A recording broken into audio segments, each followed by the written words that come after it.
ನಮಸ್ಕಾರ ಸ್ನೇಹಿತರೆ, ನಾನು ಪುಷ್ಪ. ಫ್ರೆಂಡ್ಸ್, ನಾವು ಮಾಡೋ ಕೆಲಸದಲ್ಲಿ ಶ್ರಮವನ್ನು ನಾವು ಕಡಿಮೆ ಮಾಡಿಕೊಂಡು ಸಮಯವನ್ನು ನಾವು ಉಳಿತಾಯ ಮಾಡ್ಕೊಳ್ಳೋದ್ರ ಜೊತೆಗೆ ವೇಸ್ಟ್ ಅಂತ ಹೇಳಿ ನಾವು ಬಿಸಾಕುವ ವಸ್ತುಗಳನ್ನ ನಾವು ಹೇಗೆ ಬಳಸ್ಕೋಬೇಕು, ಆ ವಸ್ತುಗಳನ್ನು ನಾವು ಈ ರೀತಿ ಬಳಸ್ಕೊಂಡಾಗ ನಮಗೆ ಅದರಿಂದ ಯಾವ ರೀತಿ ಉಪಯೋಗವಾಗುತ್ತೆ ಅಂತ ಹೇಳಿ ನಾನು ಇವತ್ತಿನ ವಿಡಿಯೋದಲ್ಲಿ ಹೇಳ್ಕೊಡ್ತಾ ಇದ್ದೀನಿ. ಬನ್ನಿ, ನಾವು ಯಾವುದೆಲ್ಲ ವೇಸ್ಟ್ ವಸ್ತುಗಳನ್ನ ನಾವು ಉಪಯೋಗ ಮಾಡ್ಕೋಬೋದು ಅಂತ ಹೇಳಿ ನೋಡ್ತಾ ಹೋಗೋಣ. ಹೊಸದಾಗಿ ನಮ್ಮ ಚಾನಲನ್ನು ನೋಡ್ತಾ ಇರೋರು ದಯಮಾಡಿ ಚಾನಲನ್ನು ಸಬ್ಸ್ಕ್ರೈಬ್ ಮಾಡ್ಕೊಳ್ಳಿ. ಹಾಗೆ ಪಕ್ಕದಲ್ಲಿರುವಂತಹ ಬೆಲ್ಲೈಕಾನನ್ನು ಕ್ಲಿಕ್ ಮಾಡಿ. ಇದರಿಂದ ನಾನು ಮಾಡೋ ವಿಡಿಯೋಗಳ ನೋಟಿಫಿಕೇಷನ್ ಮೊದಲು ಬಂದು ನಿಮಗೆ ತಲುಪುತ್ತೆ. ಬನ್ನಿ, ಹಾಗಿದ್ರೆ ವಿಡಿಯೋವನ್ನು ಶುರು ಮಾಡೋಣ. ಸ್ನೇಹಿತರೆ, ನೀವೇ ನೋಡ್ತಾ ಇದ್ದೀರಾ ನೋಡಿ, ಇಲ್ಲಿ ದೇವರ ದೀಪ ಮತ್ತು ಅಲ್ಲಿ ಬಳಸುವಂತಹ ವಸ್ತುಗಳು ಒಂದು ರೀತಿಯಲ್ಲಿ ಬಣ್ಣ ಚೇಂಜ್ ಆಗಿದೆ, ಹೌದಲ್ವಾ? ಈ ರೀತಿ ಬಣ್ಣವನ್ನು ನಾವು ಈಸಿಯಾಗಿ ಯಾವುದೇ ಒಂದು ಶ್ರಮ ಇಲ್ಲದೆ ಹೇಗೆ ನಾವು ಅದನ್ನು ಬೆಳ್ಳುಗೆ ಮಾಡ್ಕೋಬೇಕು ಅಂತ ಹೇಳಿ ಹೇಳ್ತಾ ಹೋಗ್ತೀನಿ. ಬನ್ನಿ, ಫಸ್ಟ್ ಏನು ಮಾಡಬೇಕು ಅಂತ ಹೇಳಿದರೆ, ನೀವು ಸ್ವಲ್ಪ ಗೋಧಿ ಪುಡಿಯನ್ನು ತೆಗೆದುಕೊಂಡು ಆ ದೀಪದ ಮೇಲೆ ನೀವು ಈ ರೀತಿ ಉದುರಿಸ್ಬೇಕು. ಇದರಿಂದ ಏನಾಗುತ್ತೆ ಅಂತ ಹೇಳಿದರೆ, ದೀಪದಲ್ಲಿರುವಂತಹ ಎಣ್ಣೆ ಜಿಡ್ಡನ್ನು ನಿಮಗೆ ತೆಗಿಯೋಕ್ಕೆ ಈಸಿ ಆಗುತ್ತೆ. ಇದನ್ನು ನೀಟಾಗಿ ನೀವು ಈ ರೀತಿ ಒಂದು ರೀತಿ ಒರೆಸ್ದಂಗೆ ಒಂಥರ ರಬ್ ಮಾಡ್ದಂಗೆ ಮಾಡಿಕೊಂಡು ನೀಟಾಗಿ ಉಜ್ಜಿ ಅದರಿಂದ ಎಣ್ಣೆಯನ್ನು ತೆಗಿಬೇಕು. ಗೋಧಿ ಹಿಟ್ಟನ್ನು ಬಳಸೋದ್ರಿಂದ ನೀಟಾಗಿ ನಿಮಗೆ ಎಣ್ಣೆ ತೆಗಿಯೋಕ್ಕೆ ಈಸಿ ಆಗುತ್ತೆ. ನೋಡಿ, ಒಂದು ರೀತಿಯಾಗಿ ಬಣ್ಣ ಇವಾಗ ಚೇಂಜ್ ಆಗಿದೆ, ನಿಮಗೆ ಕಾಣಿಸ್ತಾ ಇದೆ. ಇವಾಗ ನಾನು ಒಂದು ತಟ್ಟೆಯಲ್ಲಿ ಸ್ವಲ್ಪ ಬೇಕಿಂಗ್ ಸೋಡಾವನ್ನು ತೆಗೆದುಕೊಳ್ತಾ ಇದ್ದೀನಿ. ಅದು ಬೇಕಿಂಗ್ ಸೋಡಾ, ಅದ್ರ ಜೊತೆಗೆ ಯೂಸ್ ಮಾಡಿರುವಂತಹ ನಿಂಬೆಹಣ್ಣು. ಸೊ ಇದನ್ನು ನಾವು ಎರಡನ್ನ ಈ ರೀತಿ ಮಿಕ್ಸ್ ಮಾಡಿಕೊಂಡು ಜಸ್ಟ್ ನೀವು ಹೀಗೆ ರಬ್ ಮಾಡಿದರೆ ಸಾಕು. ಯಾವುದೇ ರೀತಿಯಾಗಿ ತಿಕ್ಕೋದು ಬೇಡ, ಉಜ್ಜೋದು ಬೇಡ. ಸ್ವಲ್ಪ ಈ ರೀತಿ ರಬ್ ಮಾಡಿದರೆ ಸಾಕು. ದೀಪ ನೋಡಿ ಈ ರೀತಿ ನೀಟಾಗಿ ಬೆಳ್ಳುಗೆ ಕಾಣಿಸ್ತಾ ಇದೆ. ನೋಡಿ, ಫಸ್ಟ್ ಆ ರೀತಿ ಇತ್ತು, ಇವಾಗ ನೋಡಿ ನೀವೇ ನೋಡ್ತಾ ಇದ್ದೀರಾ ಎಷ್ಟು ಕಲರ್ ಆಗಿದೆ ಅಂತ ಹೇಳಿ.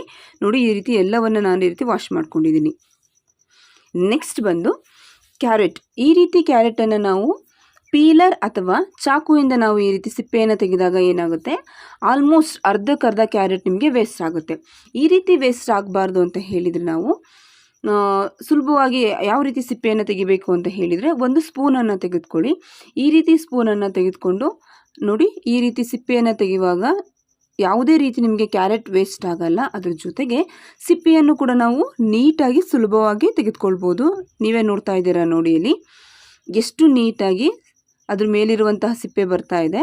ಸೊ ನೀವು ಸ್ಪೂನ್ ಬಳಸುವಾಗ ಏನು ಮಾಡಬೇಕು ಅಂತ ಹೇಳಿದೆ, ಆದಷ್ಟು ಅಲ್ಲಿ ಸ್ಪೂನ್ ಏನು ನೀವು ಅಲ್ಲಿ ಯೂಸ್ ಮಾಡ್ತಾ ಇದ್ದೀರಾ ಆ ಸ್ಪೂನ್ ಸ್ವಲ್ಪ ಅದು ತುದಿ ಇದೆಯಲ್ವಾ, ಅದು ಸ್ವಲ್ಪ ಶಾರ್ಪ್ ಆಗಿರಬೇಕು.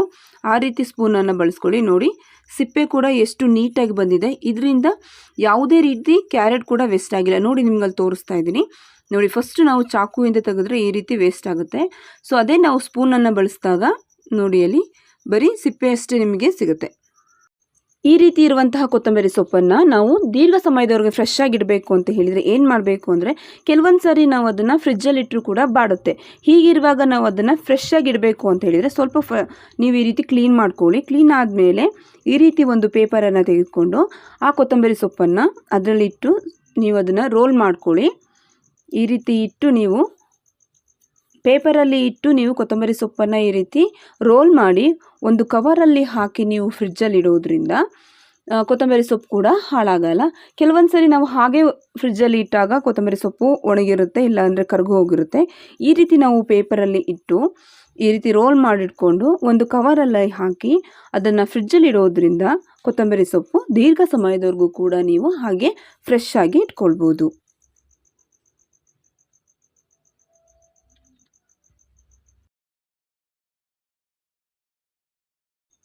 ಇಲ್ಲಿ ನಾನು ತೊಟ್ಟನ್ನು ತೆಗೆದಿರುವಂಥ ಹಸಿರು ಮೆಣಸಿನ್ಕಾಯಿಯನ್ನು ತೆಗೆದುಕೊಂಡಿದ್ದೀನಿ. ಯಾಕೆ ಅಂತ ಹೇಳಿದರೆ, ಹಸಿರು ಮೆಣಸಿನ್ಕಾಯಿ ದೀರ್ಘ ಸಮಯದವರೆಗೆ ಫ್ರೆಶ್ ಆಗಿರಬೇಕು, ಅದು ಹಾಳಾಗಬಾರ್ದು.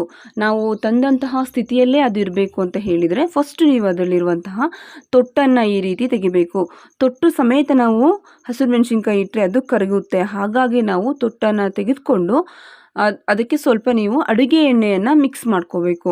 ನೀವು ಬಳಸುವಂತಹ ಯಾವುದಾದರೂ ಸಾಂಬಾರು ಎಣ್ಣೆ ಯಾವುದಾದ್ರೂ ನೀವು ಬಳಸ್ಕೊಳ್ಳಿ.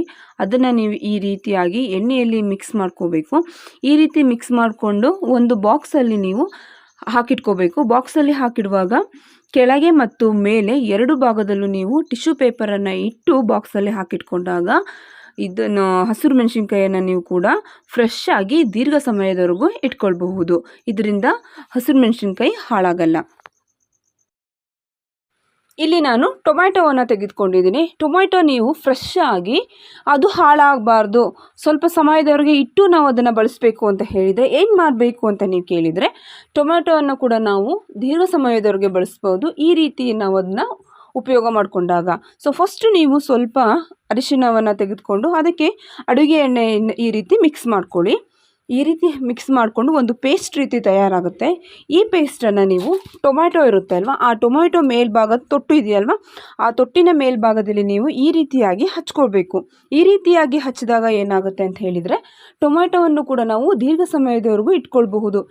ಅರಿಶಿಣ ಒಂದು ಆ್ಯಂಟಿಬಯೋಟಿಕ್ ಆಗಿ ಕೆಲಸ ಮಾಡೋದ್ರಿಂದ ಯಾವುದೇ ರೀತಿ ಇದು ಹಾಳಾಗೋಕ್ಕೆ ಸಾಧ್ಯ ಆಗಲ್ಲ. ಹಾಗಾಗಿ ಎಣ್ಣೆ ಮತ್ತು ಅರಿಶಿಣವನ್ನು ಮಿಶ್ರಣ ಮಾಡಿಕೊಂಡು ಟೊಮೆಟೊದ ಮೇಲ್ಭಾಗದಲ್ಲಿ ನೀವು ಈ ರೀತಿ ಹಚ್ಚಿ ಇಟ್ಟಾಗ ಟೊಮ್ಯಾಟೊ ಕೂಡ ದೀರ್ಘ ಸಮಯದವರೆಗೆ ಫ್ರೆಶ್ ಆಗಿ ಇಡುತ್ತೆ.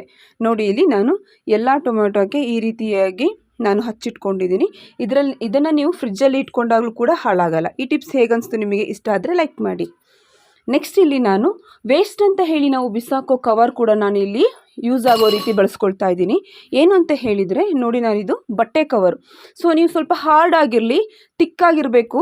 ಸೊ ಇದರಿಂದ ನಿಮಗೆ ಅದು ಯೂಸ್ ಆಗುತ್ತೆ. ನೋಡಿ, ಇಲ್ಲಿ ನಾನು ತೋರಿಸ್ತಾ ಇದ್ದೀನಿ ಬಟ್ಟೆ ಕವರ್ ಇದೆಯಲ್ವ, ಈ ಕವರನ್ನು ನೀವು ಸಮಭಾಗವಾಗಿ 4 ಭಾಗಗಳಾಗಿ ನೀವು ಇದನ್ನು ಮಡಚಿಟ್ಕೊಳ್ಬೇಕು. ನೋಡಿ, ಒಂದು ಸೈಡಲ್ಲಿ ನಾನು ಇವಾಗ ಮಡಚಿದ್ದೀನಿ, ಪುನಃ ಇದನ್ನು ಇನ್ನೊಂದು ಸೈಡಾಗಿ ಮಡಚ್ಕೊಳ್ತಾ ಇದ್ದೀನಿ. ನಾನು ವಿಡಿಯೋದಲ್ಲಿ ತೋರಿಸ್ತಾ ಇದ್ದೀನಿ ನೋಡಿ, ಆ ರೀತಿ ನೀವು ಮಡಚಿಟ್ಕೊಳ್ಳಿ. ಈ ರೀತಿ ಮಡಚ್ಕೊಂಡು ನೆಕ್ಸ್ಟ್ ನೀವು ಒಂದು ಸೈಡ್ ಕಾರ್ನರನ್ನು ತೆಗೆದುಕೊಳ್ಬೇಕು. ಯಾವುದಾದ್ರೂ ಸರಿ, ಯಾವುದಾದ್ರೂ ಒಂದು ಮೂಲೆಯನ್ನು ತೆಗೆದುಕೊಂಡು ಅದನ್ನು ನೀವು ಈ ರೀತಿ ಕೋನ್ ಶೇಪಲ್ಲಿ ಫೋಲ್ಡ್ ಮಾಡ್ಕೊಳ್ಬೇಕು. ನೋಡಿ, ತೋರಿಸ್ತಾ ಇದ್ದೀನಿ. ನೆಕ್ಸ್ಟ್ ಅದನ್ನು ಪುನಃ ಕೋನ್ ಶೇಪಲ್ಲೇ ನೀವು ಒಂದು ಕಾರ್ನರಲ್ಲಿ ಈ ರೀತಿ ಇಟ್ಕೊಂಡು ಪುನಃ ಅದನ್ನು ನೀವು ಮತ್ತೆ ಈ ರೀತಿಯಾಗಿ ಫೋಲ್ಡ್ ಮಾಡ್ಕೊಳ್ಳಿ. ಸೊ ಈ ರೀತಿಯಾಗಿ ನಾವು ಫೋಲ್ಡ್ ಮಾಡಿಕೊಂಡು ಅದನ್ನು ಲಾಸ್ಟಲ್ಲಿ ನಿಮಗೆ ಚಿಕ್ಕದಾಗಿ ಒಂದು ಎಡ್ಜಸ್ ಕಾಣಿಸುತ್ತೆ, ಆ ಎಡ್ಜಿಂದ ನೀವು ಕಟ್ ಮಾಡ್ಕೊಳ್ತಾ ಬರಬೇಕು.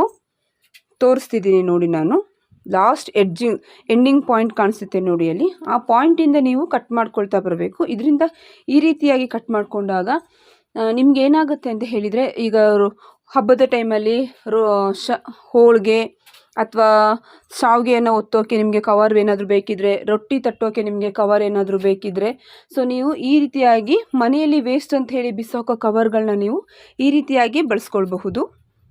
ನೋಡಿ, ತೋರಿಸ್ತಾ ಇದ್ದೀನಿ ನಿಮಗೆ, ನೀಟಾಗಿ ಬರುತ್ತೆ. ನಾವು ವೇಸ್ಟ್ ಅಂತ ಬಿಸಾಕೋ ಕವರನ್ನು ಕೂಡ ನಾವು ಈ ರೀತಿಯಾಗಿ ನೀವು ಬಳಸ್ಕೊಳ್ಬಹುದು. ನೋಡಿ, ಎಷ್ಟು ನೀಟಾಗಿ ಡಿಸೈನ್ ಆಗಿ ಕಾಣಿಸ್ತಾ ಇದೆ.